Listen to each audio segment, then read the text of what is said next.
The theme is engagement. Isihloko sendaba lena umshado. I'd like to speak about that. Ngithanda ukukhuluma ngalokho. And the text is Matthew chapter 1, uMathewu isahluko sokuqala.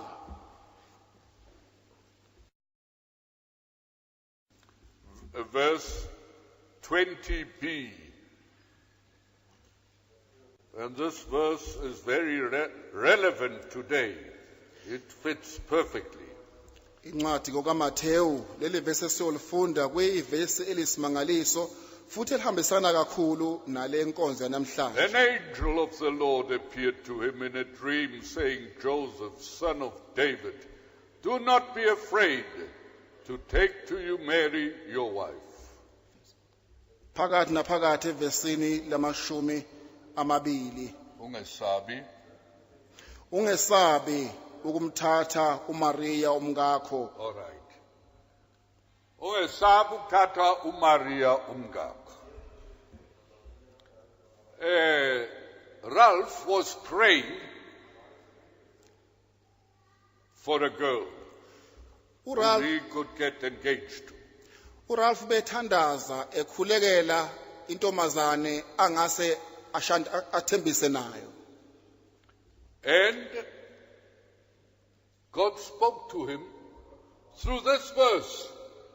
Ralph, don't be afraid to take Mary. In Zulu and in German, it's Maria as your wife. Lapho ethathandaza uNkulunkulu wakhuluma naye ngalo lelizwi ukuthi ungesabi ukuthatha uMaria abe umkakho. If you want to get engaged, Mawufuna ukuthembisa, it's good that you pray about it. thandaza ngalokho.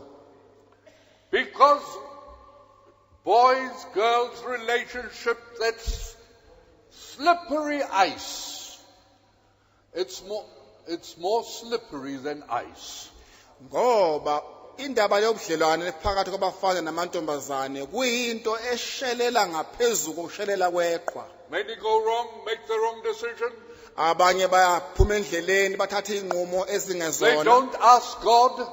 Abambuzi They naNkulunkulu, don't pray about it. abathandazi nangakho. They just go and look.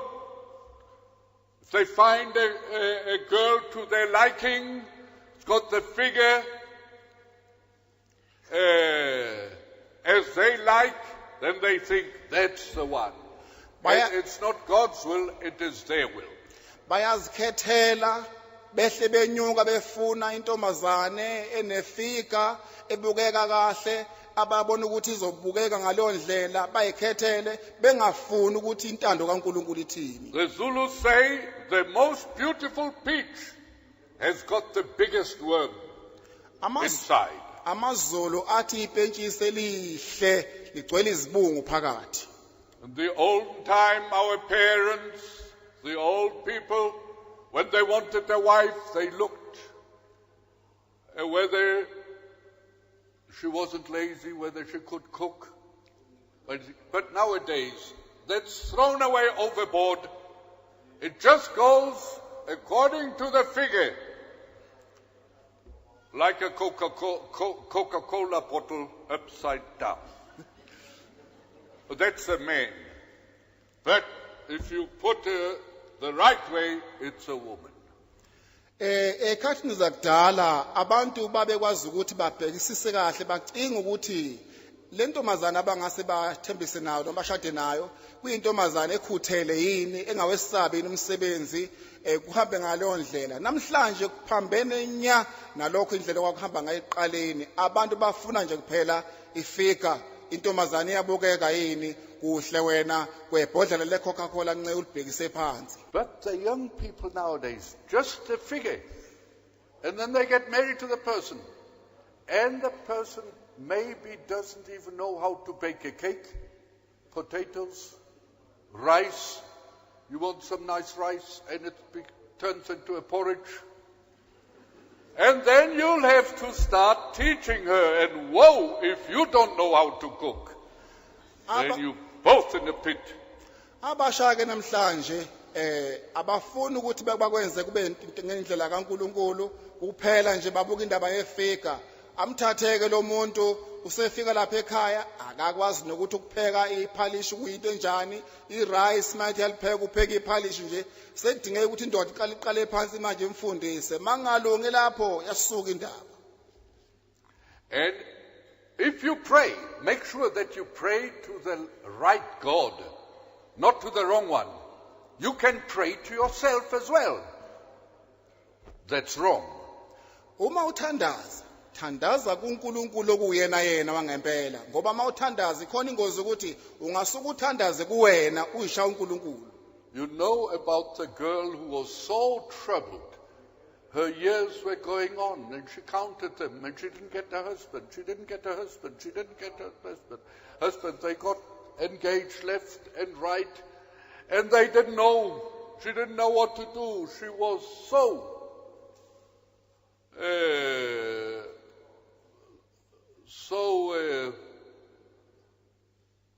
what's the right English word at last? That so desperate that one night she says, I'm not afraid of a lion or an elephant or a snake anymore.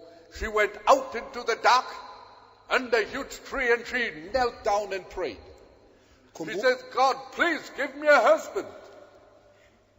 Intombazane le kontombazane ke ehluphekile ibona iqhubeka iminyaka umkhwenyana akaqhamuki bayathembisa ngapha nangapha isele nje yona egcineni ahlupheka manje ngalento egcineni yathi izothandaza yaphuma ke yahamba yaphansi kwezihlahla yaba phansi kwezihlahla esikhulu somuthi yathandaza athi angisesabi maphubesi angisesabi noma yini nje ngizothandaza ngifuna ubuso bukaNkuluNkulu yaqala ke yathandaza ithi inkosi ngiphi umkhwenyana.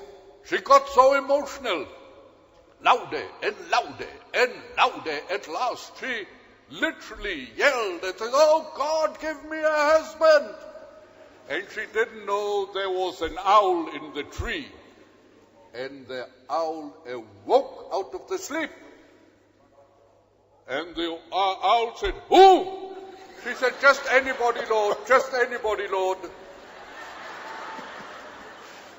Manje ke le ntokazi ithandaza ke isemthandazweni isiyathandaza ke cela uNkulunkulu kuba yiphi umkhwenyana iyathandaza ke ngathi ithandaza yabavuka amadlingozi impela yaqhubeka yabameza kakhulu manje lapho ememeza kakhulu kanti ayazanga intokazi lena ukuthi ehlahleni lapha kukhona inkuzimalanga esikhova sasephaphama isikhova sababaza ukuthi ngabe kwenzakalani sibuza ukuthi awu ngiyazi lesikhalakanya isikhova who mayisephendula usethi hawu noma ubani inkosi. Abona, don't waste girls, don't waste your time to pray for a man. There are more important things to do and to pray for. God knows if you need a man, he'll bring you. Even if you're a widow, don't worry about it. I said last Sunday, you are free to serve the Lord. But you men, pray about the right one. And let not an owl tell you, or your own personal feelings. You ask, is it God? Kusho ukuthi nina mantombazane ningalokhu nihlupheka nithandazela imshado uNkulunkulu uyakwazi uyasazi isidingo sakho uyazi futhi ukuthi uyamdinga yini umkhwenyana zikhona izinto ezimqoka kabe singathi siyikhulekele ezimqoka kakhulu kunalokho nani insizwa manithandaza nithandaze kuNkulunkulu ukuze aniphe okuyena yena. And I asked Ralph, why do you want to get engaged to that girl? And then he told me the story that he prayed and God spoke, take Mary. And this girl's name is Mary in English. In German, Maria. Ngimbuzile kuRalph ukuthi hawu Ralph kungani ukuthi uthanda ukuthi uthembise nale ntombazane na wayesesho ukuthi uNkulunkulu ukhulumile naye futhi wazogcizelela lapha ezwini lenkosi ukuthi ungesabi kumthatha uMaria abe ngumkakho. But he didn't want to take it literally. He thought maybe it just means that name symbolically. Kodwa kathandanga ukuthi akuthathe lokho njengoba kunjalo, uthe mhlawumbe ngenzeka ukuthi kwaleli gama nje ichaza linenye incazelo. I think he even shared it with his father or mother. Sometimes that is very good if a child is close to the parent. Ngicabanga ukuthi futhi uzowaqhubekela ubaba wakhe noma umama wakhe kuhle kakhulu futhi uma ingane isondelana nabazali bayo. And then one Sunday when he came here, he says, Lord, I don't know, but I pray, if you've got someone for me, grant that if I go into the auditorium, she'll be there. Wasethandaza ethi hawu Nkosi ngisiza ngifuna ukwenza noma kanjani uma ufuna Nkosi ukuthi ungiphe lo kuyena ngiyacela Nkosi ukuthi ungisize ukuthi uma ngiye auditorium lowo abe khona futhi auditorium. And when he went to the place where he sat, who was here in front of him? Maria. Lapho ke eya kule ndawo lapha ayethandazela kuyona ecabanga ukuthi kungathi engambona khona ubani obekuleyo ndawo na uyena uMaria. And then he was shocked. Wethuka. Could it really be this girl? Literally. Ngabe ngempela ile ntombazana impela nje njengoba kuyiyona nje. He prayed again. Wathandaza futhi. He opened his Bible. Wavula iBhayibheli lakhe. And he read the portion about a virtuous woman. A virtuous woman.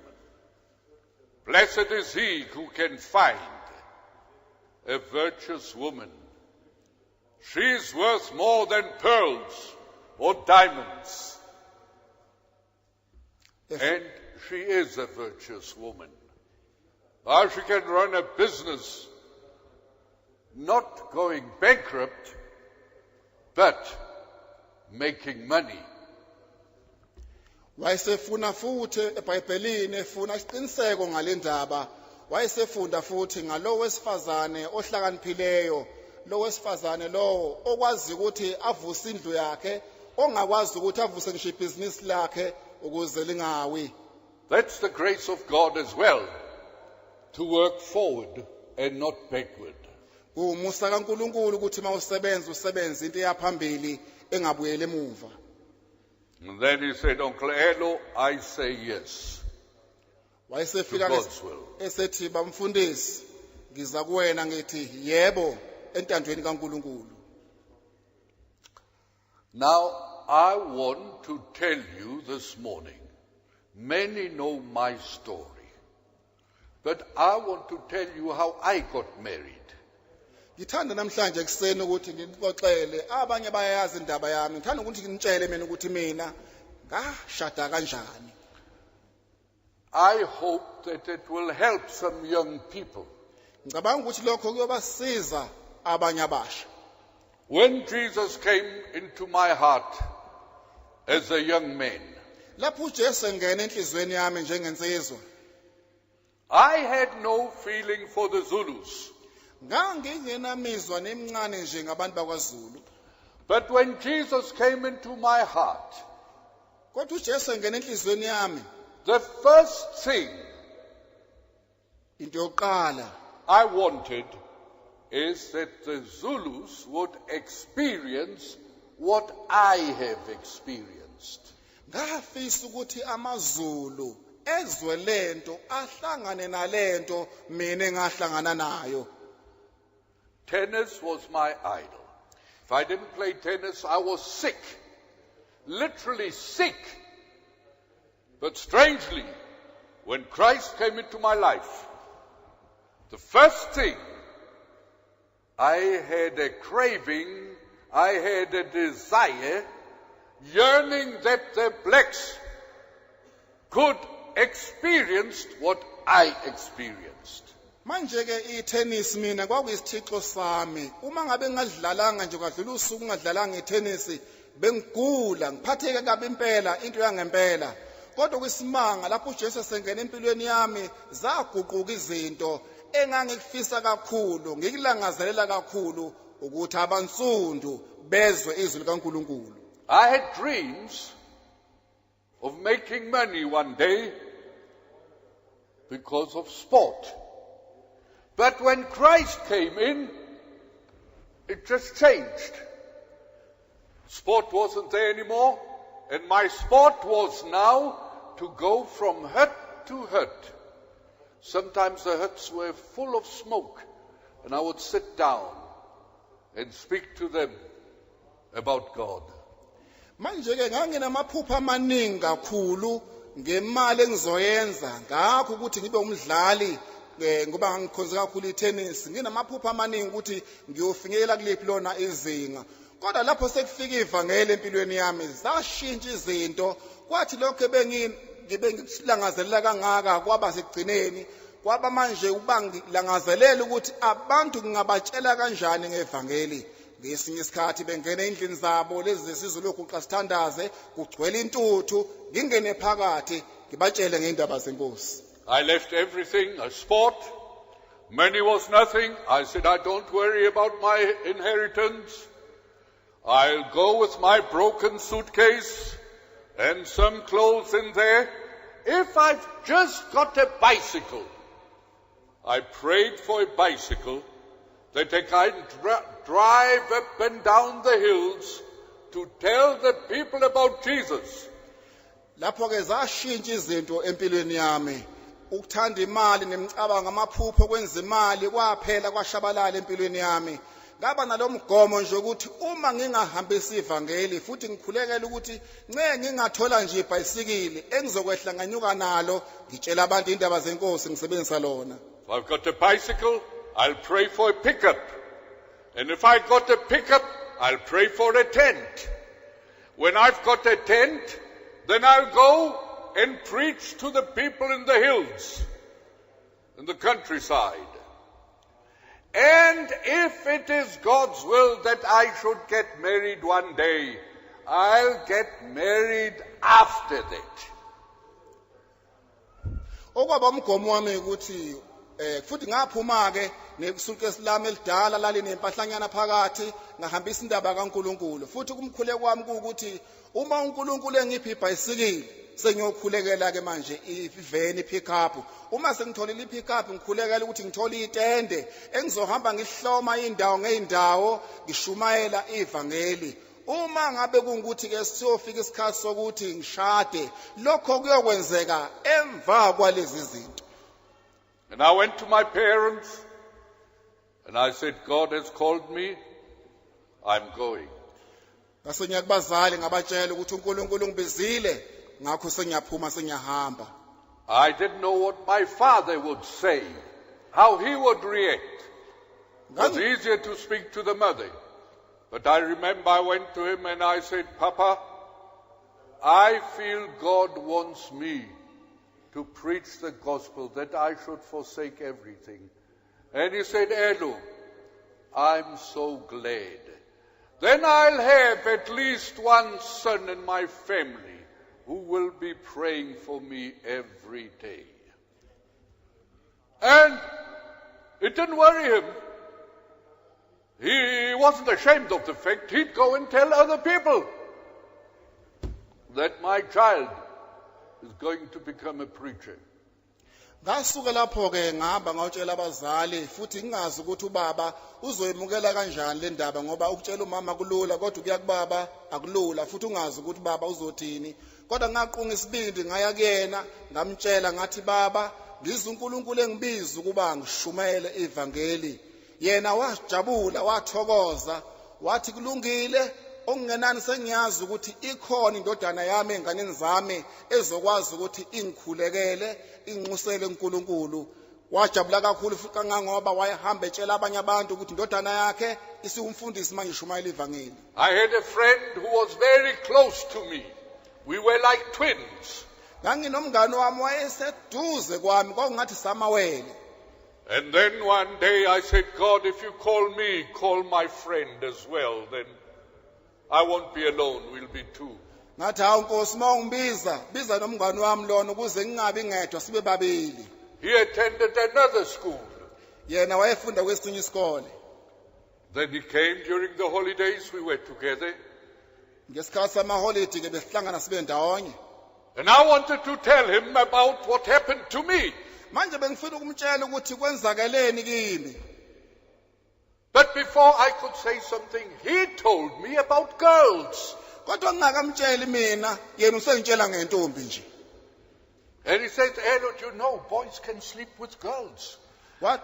And you know, during the holidays, when we come together, then the boys come and they tell us with how many girls they have slept. Schoolboys. Sleeping, having intercourse with young girls. Whites. Whites. One would expect that of the heathen. Whites. How the white man has fallen. Like Lucifer. That angel of light. And he became a devil.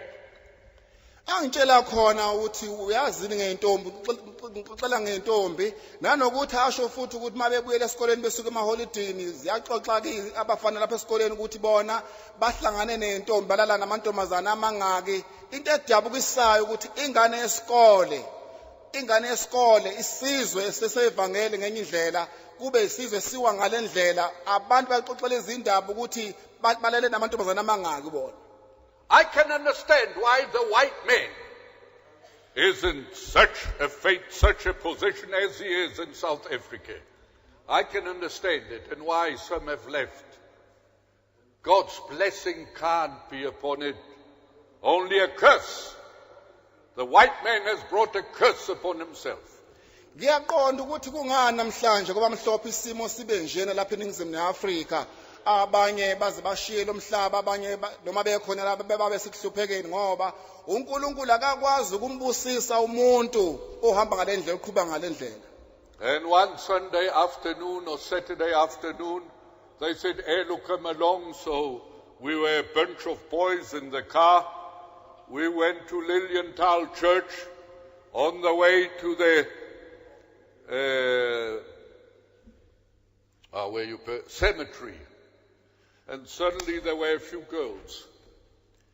Base bengithatha sahamba ke sisemotweni lapha sibheke lapha esontweni kuthiwa iLilienthal eduze kwamathuna lapha kwakukhona amantombazana. And then the one boy opened his window, head out of the window, the other one head out of the window, the other one, and they kissed the girls outside. And that was the last straw. Then I said, you are all of the devil. I never went with them again. My best friend isn't my friend to this day. Some that were close to me, our ways parted to this very day. Okwenzakalayo lapho befica amantombazana lapha ngasemathuneni abafana into abayenzayo bavula amawindi ngapha nangapha kwayelona lo wavula waqabula intombazana nangapha uthi lokho kwase kuba istem sokugcina ke leso ukuthi kusukela namhlanje kuze kube namhlanje angiphindanga ngahamba nabo ngoba ngabona ukuthi bahamba indlela zabo kuze kube namhlanje owayomngane wami sahlukana naye kuze kube namhlanje. By God's grace, I went alone and I preached the gospel. Umusa kaNkulunkulu ngahamba ngedwa ngashumayela ivangeli. Till I was close to 40 years old. With 40 years, I had my first child. Kwaze kwasondela lapha eduze kweminyaka engamashumi sengineminyaka engamashumi ngathola umntwana wami oqala. I never thought that I'll get married. Azange ngicabange nanokuthi ngoke ngishade. And there was a vision one day that I'm a priest of my own choosing. Ngesinye isikhathi ngathi kwelinye ilanga ngathi ngaba nombono ukuthi mina ngingumpristi walokhu ukukhetha kwami. Priests usually don't get married. Catholic priests, some other priests as well, they don't get married. Abapristi phela abashadi kakhulukazi masazi abapristi abamakatholika abashadi. You know that at Cullinan, we always preached in 52, 53, not far from Cullinan diamond mine, where they found the biggest diamond. And there was a little village, and a Jew who came from Germany, fled Hitler, came to South Africa, and had a big butchery. kusho ukuthi ke le ngaseduze kwala kukhona amadayimane eCullinan kusho ukuthi ngezo 1952 kuthiwa lapho ke kulezo ndawo lezo kwakukhona indawo enkulu la kwafika khona uJalimani owabalekela impi lekalokhu kaHitler weza lapha eNingizimu neAfrika wayeseba khona enza ibhizinisi yebhusha enkulu lapho. And there was a Catholic priest who always came and bought meat at this butchery. Bekukhona umpriest wamakatholika njalo nje bevamise ukuthi ezela ezothenga inyama kuleli And he bhusha. said to the Jew, "Hey friend, Wayesethi kuleli Juda ke mhlobo wami when are we going to eat pork?" wathi soyidla nini ingulube na? A Jew doesn't eat pork. IJuda phela ke alidli A Muslim doesn't eat pork as well. nomsulumane It's a futhi terrible thing. Muslim into embi kakhulu abazidla ingulube. And it hurt the Jew. Lokho kwamlimaza lo nomjuda. And he always played the fool with him. Njalo Hey, when are we going to eat pork together? njalo nje lokho emncinza ngalokho ethi hey soyidla nini ingulube ndawonye. And this Jew thought, many Jews are bright up here. Yacabanga ke leli Juda ngoba phela amaJuda amaningi ahlakanipheka lapha ekhanda. And then he came in again, like a cocky rooster. Hey, Jew boy, when are we going to eat pork together? He says, look, my friend, on your wedding day. AmaJuda ahlakanipheka kabi. Nangu ke lo mpriest useyafika ke futhi uzomgcona njengoba ehlalenza. Usethi hey mfana weJuda, soyidla nini inyama yengulube na? Lahlakaniphi iJuda laphendula lathi hayi, soyidla ngomshado wakho. Now, they don't get married. Abashadi phela. But that priest never touched pork again. Lo mpriest akaphindanga wayithinta indaba yengulube. So, one day, I took my Bible and I read. And I read in Isaiah. Ngelinye ilanga ngathatha iBhayibheli lami ngafunda incwadi kaIsaya. I think it's 42, round about there. Isho Where Isaya God 42. says, I will pour my spirit upon your children. Lapho uNkulunkulu ethi ngiyothulelela umoya wami phezu kwabantwana bakho. Now, I should have taken it spiritually. Kwafanele lokhu kuba ngikuthatheke ngokomoya. But I took it literally.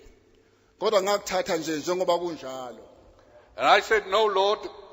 I closed my Bible. I knelt by my bed here in the hospital room building. I said, no, God, I can't get married now and have children. I'm too old. I'm too old. Ngathatha iBhayibheli lami ke ngehla embhedeni ngaguqa lapha nje la ngokusesibhedlela khona ngathi inkosi ngeke ngishade mina sengimdala. Now you can imagine having a child. The first child was 40 years. If the child is 1 year old, 2 year old, you're 42 and you can't roll around and play with the child. So my eldest daughter always said, Papa, come play with me, play. I said, my child, I'm too old. I'm too old. I can't play with you anymore. Manje ungacabanga ukuthi umuntu omdala ongangami kangako seqala uba nengane njengoba ngaba nengane sekineminyaka ko 40 ingane yami yokuqala lokhu ingicela njalo baba woza uzodlala nami ngithi mntanami sengimdala ngikwazi ukuthi ngizodlala. And then she wrote a composition at school about her father. Wayesebhala icomposition ke esikoleni ngobaba wakhe. And she says, my father is very, very old. But he's not stupid. He's clever. uthi ubaba wami usemdala impela kodwa nokho akasona isula uhlakaniphile. The teachers, they hear the stories from home. Othisha phela bayazizwa indaba zasemakhaya enganeni. And I said, Lord, I can't have children, I'm too old. Ngathi inkosi angikwazi ukuthi ngibe nezingane My sengimdala. brothers have their grandchildren and children. And I should start with children. Abafowethu sebe nabazukulu manje mina sefike ngiqale phansi ngiyila ngiba nezingane. And then one day we had a co-workers meeting. The room was filled with co-workers. We were sitting in a circle. Ngelinye ilanga sasinenkonzo ke sihlangene nezisebenzi sihleli sigcwele endlini lapha senza indilinga. And my brother Heino was there. Umfowethu lapha wasemthunzini wayebekhona naye. After I had given the message Emva kokuba sengishumayelile and had prayed, sathandaza he started. wayeseqala indaba. And he says, you know what kind of a wife Erlo has got to get. Wayesethi niyazini uhlobo lukankosikazi umfowethu umfundisi okumele ukuthi abe nalo na. And he went on in detail what my wife must be like. Waqhubeka ke wangena endabeni ke manje chaza ukuthi unkosikazi wami kumele ukuthi abe umuntu onjani. Now this was a very sensitive thing in my life. Manje lokho kwakuyinto enozwelo kakhulu empilweni yami. It started boiling within. Yaqala ke manje lento yakhula impela kwanzima kakhulu ngaphakathi. But I can't show it because all the co-workers are there. Kodwa bengakwazi ukuthi bakhombise ngiveze ngoba phela begcwele isebenzi lazikho. I can't be unkind to him. Akumele futhi ngibe umuntu ongathi akasenamusa kuyena. I just had to swallow it. And he carried on. He says when Erlo gets married, he's got to get such a wife and such a wife. If he doesn't, the whole work will break down. Waqhubeka ke manje esho ukuthi ubaba umfundisi kumele ukuthi athole unkosikazi onje nonje uma ngenzeki lokho umsebenzi kusho ukuthi impela uzolimala. And I had to wait still till he finished. Ngathi ukuthi ngibekezele ngilinde azaqede ukukhuluma. When he had finished, I said, Heino, could you just come with me round the corner? Seqedile ngase ngithi hawo mfowethu singesiphume kancane sithi kuya ngale khona nje lendlu. Boiled a bit inside. I thought, well, I'll give him a piece of my mind. Ngase ngithi akushisa la ngaphandle ngase ngithi hayi impela ngizomnika mase ngingale ngimtshele. I said, Heino, why do you speak about such a thing? About me getting married and getting a wife. Ngase ngithi hawo mfowethu yini ukuthi ukhulume ngalendlela ukhulume ngami ukuthi mina ngithola unkosikazi. He must have seen that I was a bit upset. Sobala ukuthi wabona ukuthi impela ngangidabukile ngalento. And he was so innocent. He said, no, Erlo, I didn't want to say anything wrong. I was just saying, if you get married, you've got to get married to the right wife. If you don't get the right wife, it will be difficult for you and for the work. But he says, I'm sorry if I told you that I spoke. I couldn't reprimand him. I couldn't find fault with him. He spoke in a perfect spiritual way. I said, all right. So we went back into the room. Mase ngikhulumile ke naye sengimtshela ukuthi yini ukhulume ngalendlela. Wathi hayi cha mfowethu bengaqondile mina olubi kule ndaba. Bengisho nje ukuthi nce uthola unkosikazi kuyodinga uthola unkosikazi onje ohamba ozokwazi ukuthi abe muhle kuwena ukuze umsebenzi uqhubeke kahle ngoba mangathola unkosikazi ongeze ukuba lokho kade ngisho lokho ngalimaza umsebenzi. Kodwa ungixolela impela nje yilokho bengifisa ukuthi ngitshele khona futhi ekusho ngomoya omnandi othobekile ngahluleka ke nami ukuthi ngizomsola ngithini saqhubeka sahlukana. And then my father, he always came and built here. The house I'm in, he built. Many buildings he built. Ubaba wami ke ubevamsile ukuthi afike la akhe izindlu eziningi zakho uyena nalendlu engihlala kuyona ngayakhelwa uyena. I said, Papa, sleep here. No, he says, I've only got one bed. He drive an hour plus minus, in a pickup with people. The next morning he'd be here early. That's how he would go. mayefika kubaba wami lapha akha nganginekamelo kukhona umbhede ngithi baba lala lapha wathi hayi umbhede wodwa njena lapha ke ngaleyo ndlela kube fika akhe la ahamba ngeveni abuyele emumva ngeveni adrive mhlambe ihora noma nentwanyana esuka lana ekhaya beyabuye futhi ngakusasa. So one evening I said, Papa, can you do me a favor? Could you build onto my bedroom a porch with glass that the sun can shine into the room from the morning till the setting of the sun? I come back very late, 12 o'clock, 1 o'clock, sometimes 2 o'clock.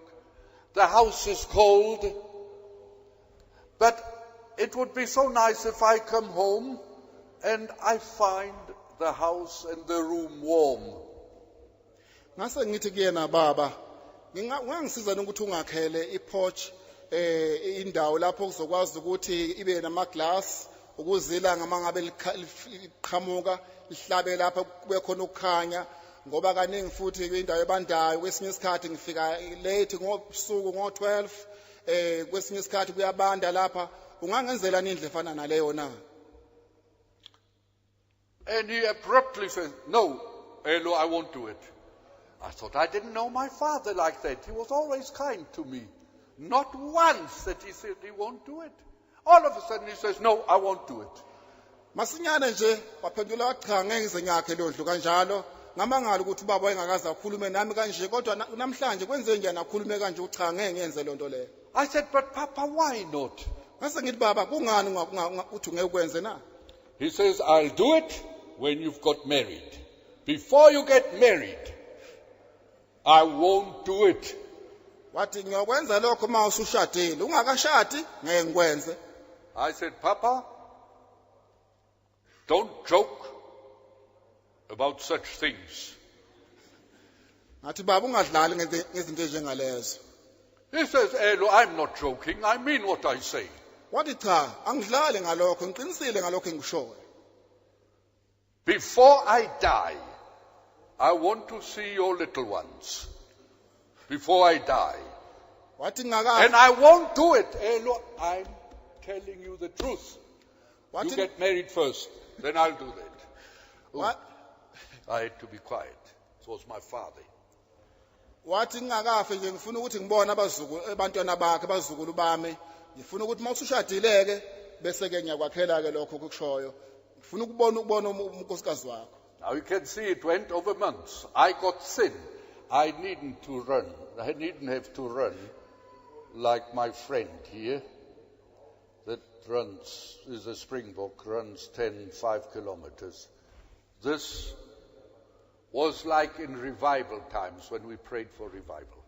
Lento yaqhubeka ke impela inyanga njoba nibona nje ukuthi ngagcina sengimncane ngingekho lokumncane ukuthi ngimncane ngoba ngijima njengalona oyiSpringbok ojimayo kodwa lento yayingihlupha ingidla futhi ukukhuluma kaNkuluNkulu ngalosikhathi semvuselelo uNkulunkulu ekhuluma nathi. And in that time, for weeks, I preached every day here at Sizabantu about God's will. And I took Abram, how he sent his servant to fetch a woman for his son, and the son couldn't choose, and he accepted her out of God's hands. He couldn't say, oh, her nose isn't right. Oh, her face isn't as I like. Her figure isn't right. No, he took her out of God's hand into his mother's room, and he was comforted and blessed. Angazi ukuthi kanjani ngalezo insuku amasonto ngishumayela ngentando kaNkuluNkulu ngize ngishumayele ngizilinganise ngendaba lena kaAbraham ukuthi wathumela inceku yakhe ukuba yofuna unkosikazi endodana yakhe nangempela wahamba ethandaza efuna olokho kuyintando kaNkuluNkulu wabuya naye wambeka la azange akhalise ukuthi mhlawumbe unekhala elinje noma unefike njani wakuthatha njengentando kaNkuluNkulu. I went One evening into my cold room, my father striked, he won't build a porch onto it. And I went into the bed. I don't know whether I was asleep. I think I was half asleep, half wake. Ngasuka lapho ke ngobunye ubusuku ngaye endlini lena engangicela ubaba ukuthi angakhele iporch leyo ukuthi angakhele ubaba anqaba ukuthi ayakhe ngaya khona ke ngazi noma kwakuumbono yini noma ngangiphupha yini ngicabanga ukuthi cishe kwakuphakathi ukuthi ngibe holeleyo nongalele futhi. And I heard a person speaking in the room, 3 words in English. It is K. It is K. Ngezwa lapho izwi kube ngathi kukhuluma umuntu ekhuluma amagama amathathu ethi ngu K igama lika mama. I heard it with my ears. Ngakuzwa lokho. I quickly switched on the light. Ngaphuthuma lapho ngavuka ngakhanyisa. Was no room, no person in the room. Kwangekho umuntu endlini. I looked under my bed. Ngabheka phansi kombhede. There was nobody lying under my bed. Akekho futhi wayelele ngaphansi kombhede wami. I got out of my bed, went into the bathroom. There was nobody in the bathroom. Ngasuka embhedeni ngaya bathroom kwangekho umuntu futhi ebebavu. I got up through the passage into the sitting room. Nobody there. Ngasuka lapho ngaya passage la ndawo yokuhlala kwangekho umuntu futhi. I went into the kitchen. Nobody there. Ngaya exhibeni kwangekho umuntu exhibeni. The doors were closed. Iminyango yonke ivaliwe. Oh. I said, now the struggle starts. Was this God or was this the devil speaking to me? Yaqala lapho ke manje impi ukuthi ngabe bekuuNkulunkulu lo noma bekuuSathane lo obekhuluma nami. The Zulu say a preacher and the wife can't be both good. One will be good, one will be bad.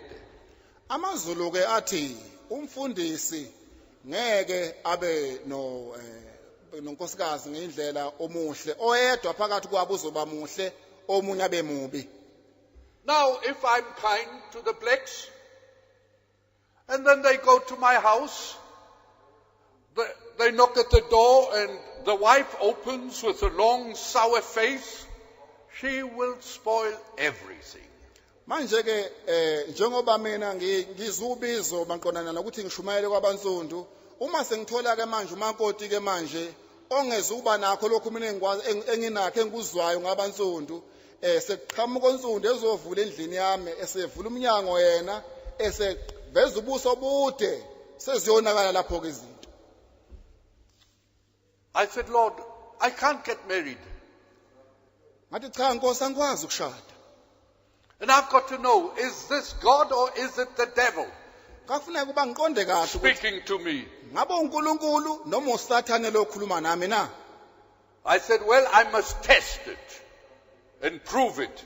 Ngase ngithi cha ke kumele ukuthi ngihlole kahle lento ngibone kahle ukuthi injengoba yini na. I can't say, give me a dream. Angikwazi ukuthi ngithi Nkosi ngiphi iphupho. I can't say, speak to me, Angikwazi ukuthi ngithi khuluma nami Nkosi because I couldn't trust myself anymore.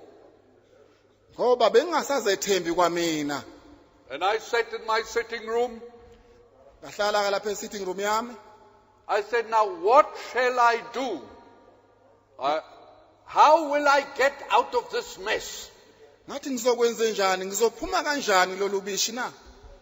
And then I thought of one of the co-workers. Ngase ngicabanga omunye oyedwa weyisebenzi. This person was always the same. Lo muntu ube into eyodwa njalo nje. And I respected this person. Bengimhlonipha kakhulu lo muntu. I said, Lord, give this person tonight a vision that I needn't doubt again in my life, whether it's of God or of the devil. Ngase ngithi hawu Nkosi ngiyacela ukuthi lo muntu umuphe umbono ukuze ngiqonde ukuthi lokhu kungokaNkulunkulu noma kungokwaSathane.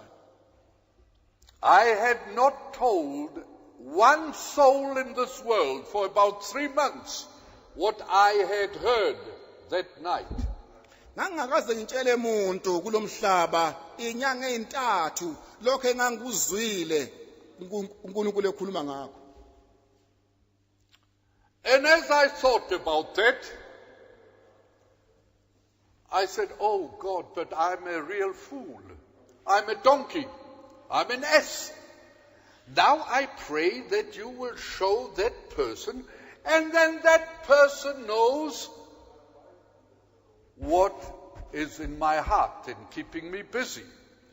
Ngase ngithi akusho ukuthi ngibe isiphukuphuku ke lapha ngifana nembongolo impela.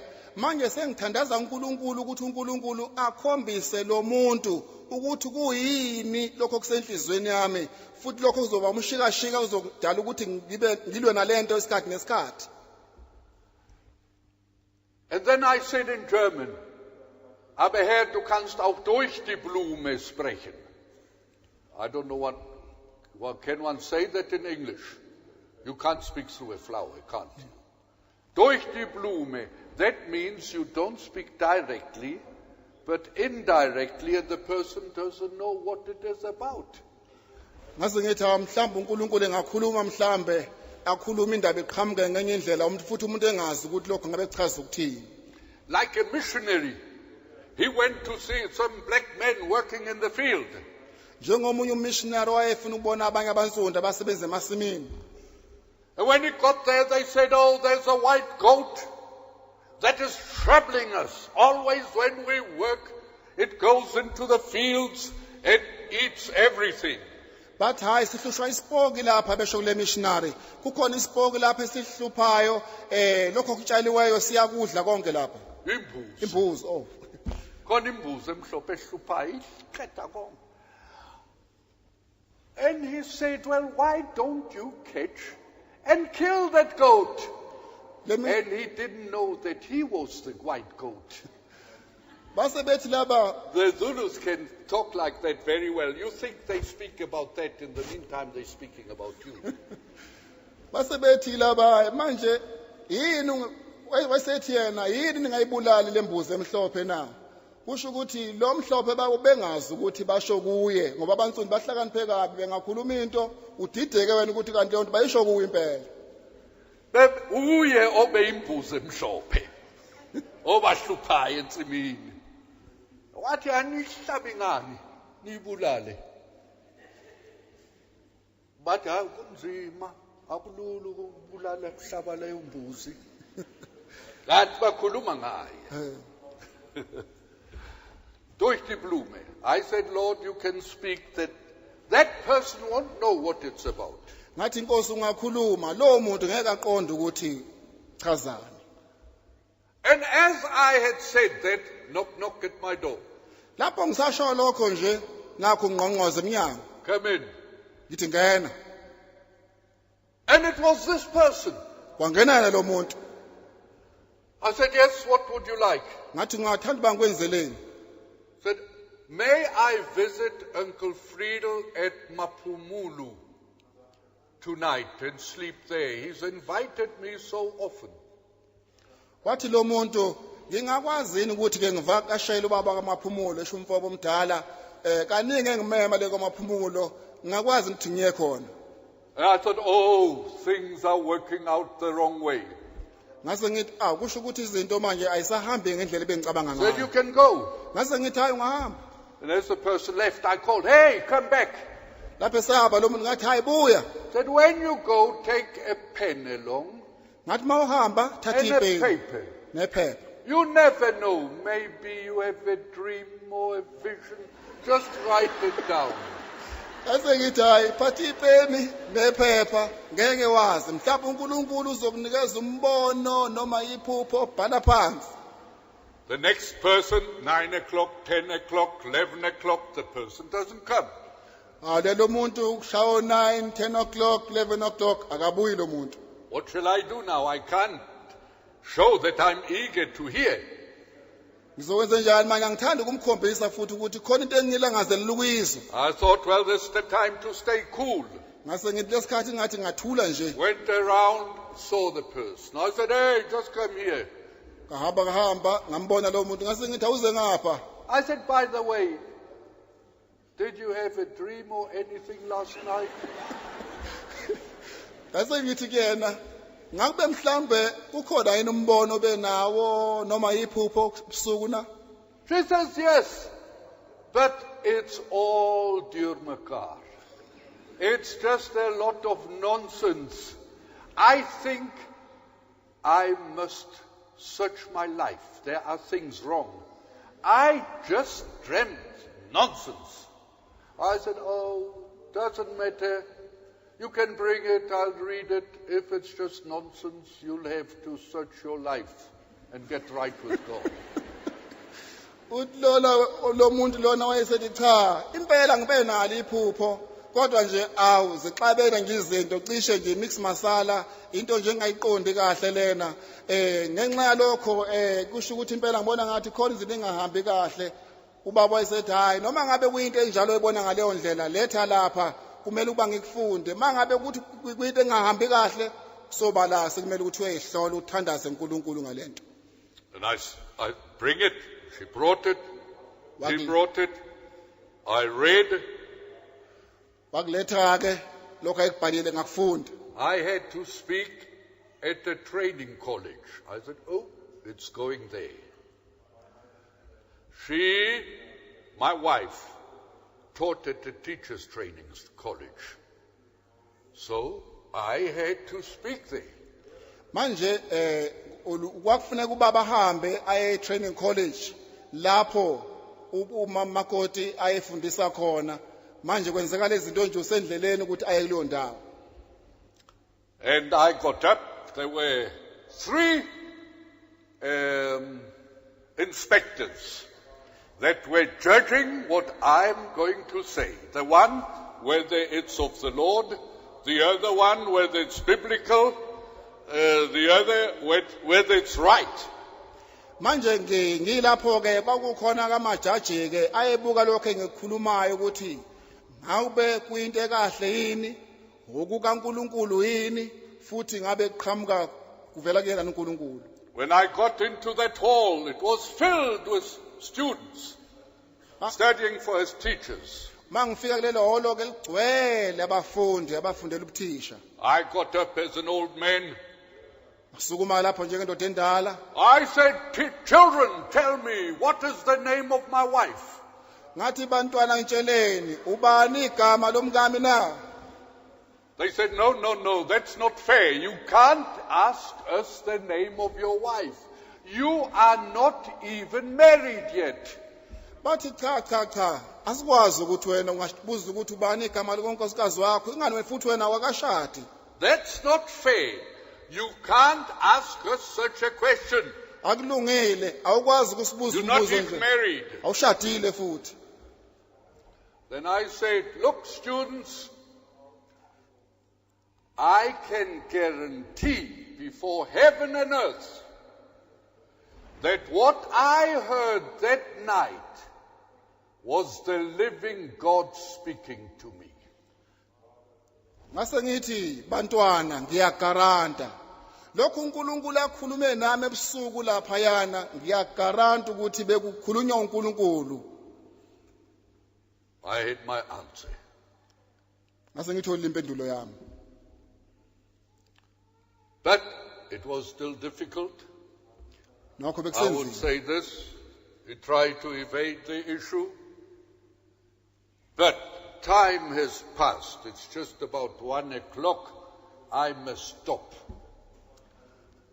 nokho ke indaba yayisaqhubeka lapho kusewumshikashika sazovedinga kuvele lokhu nalokhu yana ngeshwa isikhathi sesihambile sekucishe kosha u1 manje So you won't get the dessert of the matter and the cherry on the cake. ngeke nisawuthola kupudding wendaba necherry lapha naphe kwekhekhe I think that's enough. It still carries on for a long time. One day, if we have time, maybe I can say how it carried on. That's how I got my wife. I never doubted once that this is God's will. Ileyo ndlela ke leyo engathola ngayo owakwami so mhlambe uNkulunkulu esiphi ithuba so uqhubeka ukuthi kwaqhubeka kanjani kwazahamba kanjani izinto kodwa nokho angingabazanga ukuthi nguye lo uNkulunkulu Whatever angikholisela. happened in health, in sickness, I could accept it out of God's hands. Noma ikuphi okwenzakalayo empilweni eguleni konke ngakwamukela kuvele esandleni sikaNkulunkulu. She was a teacher. Wayewuthisha. It's not always easy going. If you get married to a teacher or a sister, a nurse, because the teachers, they know, they speak to children. And the nurses know they have got to do with patients. Take this tablet and now you've got to wash and now you've got to do that. Wasn't always easy going, but by the grace of God, He gave me the strength that I could be there when she died. And she says the king is coming, and I rejoiced because it's the task of the man to train his wife, to sanctify her, make her holy, that she's without spot or wrinkle when she has to stand before God. God has got to work everywhere. I can't say I never made a mistake, but to get married, boys, is the greatest challenge in this world. You can't just say yes, yes, yes to your wife. You've got to love her, as the Lord Jesus did. You've got to cleanse her. You've got to sanctify her. You've got to put her before the throne of Christ without wrinkle and spot. It's a challenge. And you men, you pray that you won't fail in your task. I've spoken enough. We better stop now. Peter. Ngenxa yesikhathi sekumele uba siphethe kwangelula nokho kodwa uNkulunkulu wangihola njengoba umuntu oyifundisa futhi akulula kwesinye isikhathi ngesikhathi sonke ukuthi uma ngawujala ukuthi umele izingane zakho la noma unesi egulini ubatshela ukuthi thatha amaphilisi kanje kodwa uNkulunkulu wangisiza ngoba kumsebenzi wendoda ukuba ingcwelise unkosikazi wayo imhlanze imenze ukuthi abe yilento uNkulunkulu ayithandayo ingakho egcineni ngakwazi ukuthi ngibe semphethweni wakho okufa ngizwe amazwi awashoyo ukuthi nazi inkosi yami ngilandile kusho ukuthi kwaba khona ukujabula ukuthi ngaleyo ndlela ngibona unkosikazi wami ehamba ngaleyo ndlela kodwa ngithe insizweni kubalekile ukuba ithandaze zifuna ubuso bukaNkulunkulu nentando kaNkulunkulu. And you men don't just behave anyway. Sometimes the men behave worst before their wives. How can she honor you? How can she respect you if you behave like that? Wives aren't stupid. They've got sharp eyes to see. Sometimes they look right through you. So, be a good example. As Christ was to the church, you be to your wife. Shall we pray? Asithandaze. We thank you, Lord, for this time of sharing. We thank you that it was Ralph's engagement. Siyabonga Nkosi leli thuba luba sikwazi basicobelelane sibonge futhi ngomthembiso lo kaRalph. Everybody has got his calling. Ilona lo nobizo lwakhe. Maybe some have still got thoughts of marriage. Mhlamba abanye basacabanga ukuthi bashade. Teach them what it means to walk with God.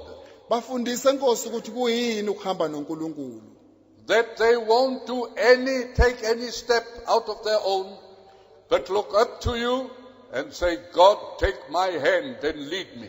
Ukuba bangathathi izinto bazenzele nje ngokubona kwabo kodwa bathatha isandla sabo bathi Nkosi ngihole. Amen. Amen.